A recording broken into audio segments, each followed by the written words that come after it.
Hey audio lovers, do you have some nice passive speakers and want an easy way to power them up? It's now possible with the Ampapa D1 Stereo Amplifier, which look just as good as it sounds. In this video I am unboxing it and setting it up, but before that I will tell you a bit about this amplifier. The great thing is that it's not huge like standard hi-fi amps. This will fit nicely on any desk. It has a remote control for all main features and both balanced and RCA inputs. Also Bluetooth connection possibility.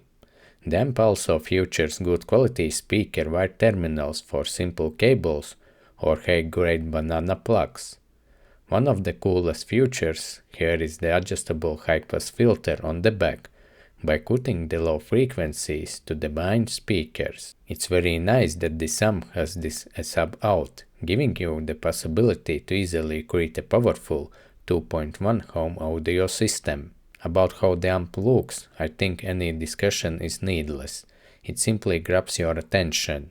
The glass top gives a nice view of the internal board and offers the possibility to swap amps to tune the sound to your preference. The screen sound level meters are also changeable to get your taste. Regarding the sound, the Ampapa D1 is a serious player. It punches way above its weight class, not only giving enough power but also sounding very nice. And I say that as a person who has spent 2/3 of their life living and breathing different audio gear. Go to the main Techscrew channel where I upload dedicated sound and bass test videos. But now some chill background music and the full this amp unboxing and setup.